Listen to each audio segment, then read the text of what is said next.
వాళ్ళ శ్రీరాముని జన్మదినము. రామో విగ్రహవాన్ ధర్మ అంటే శ్రీరాముడు ధర్మానికి ప్రతీక. ధర్మం ఎలా ఉంటుంది అంటే శ్రీరాముడి విగ్రహం చూపెడతారు, అదిగో అలా ఉంటుందయ్యా ధర్మము. రామాయణము సర్వోత్తమ గ్రంథము, చాలా ఉత్తమమైన గ్రంథము.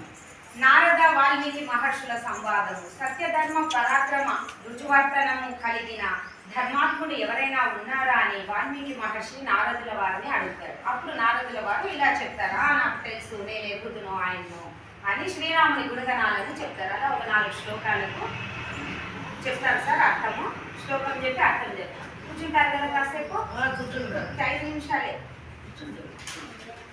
ఇక్ష్వాకు వంశ ప్రభవో రామో నామ జనై శ్రుతః నియతాత్మా మహావీర్యో ద్యుతిమాన్ ధృతిమాన్ వశీ. అర్థం: ఇక్ష్వాకు వంశమునందు ఉద్భవించిన వాడు, రామ అను శబ్దము చేత పిలువబడేవాడు, నియమములను అతిక్రమింపక పాలించువాడు, మహాపరాక్రమము కలిగిన వాడు, తేజోవంతుడు, ధైర్యవంతుడు, మనో ఇంద్రియములను వశమునందు ఉంచుకున్నవాడు, సంయమి అంటారు. అలాంటి వాడు బుద్ధిమాన్ నీతిమాన్ వాగ్మీ శ్రీమాన్ శత్రు నిబర్హణః విపులాంసో మహాబాహుః కంబుగ్రీవో మహాహనుః.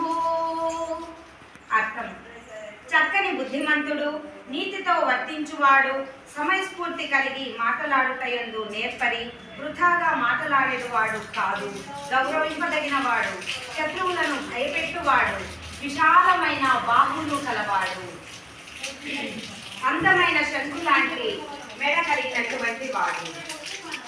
ఎవరి ఇక్కడ ఇతను శ్రీరాముని గుణగణాలను చెప్తున్నాను. నారద మహర్షి వాల్మీకితో చెప్తున్నాడు. ధర్మజ్ఞః సత్యసంధశ్చ ప్రజానాం చ హితే రతః యశస్వీ జ్ఞాన సంపన్నః స్మృతిమాన్ ప్రతిభావాన్. ధర్మమును బాగా ఎరిగి ఆచరించువాడు, ఎల్లప్పుడూ సత్యమునే మాట్లాడేవాడు, ప్రజలకు హితము చేయుటలో రమించేవాడు, మంచి కీర్తి కలిగిన వాడు, సమస్త పదార్థముల జ్ఞానము చేత శ్రీమంతుడు, మంచి జ్ఞాపక శక్తి కలిగిన వాడు, మంచి ప్రతిభ నేర్పరితనము కలిగిన వాడు శ్రీరామచంద్రుడు. సర్వశాస్త్రార్థ తత్వజ్ఞః సర్వలోక ప్రియాః సాధురధీనాత్మ విచక్షణః.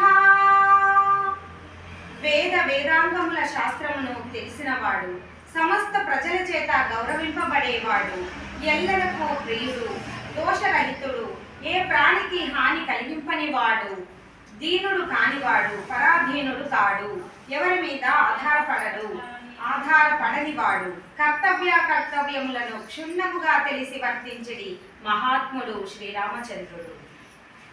ఇదం హి వృత్తముచితం కులస్యాస్య సనాతనం దానం దీక్షా చ యజ్ఞేషు తనుత్యాగో మృతేషు చ.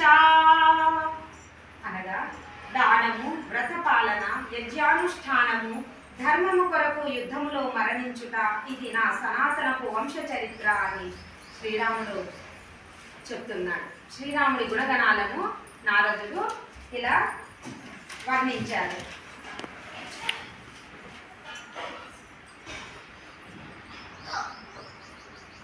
అదేవిధంగా శ్రీరాముడు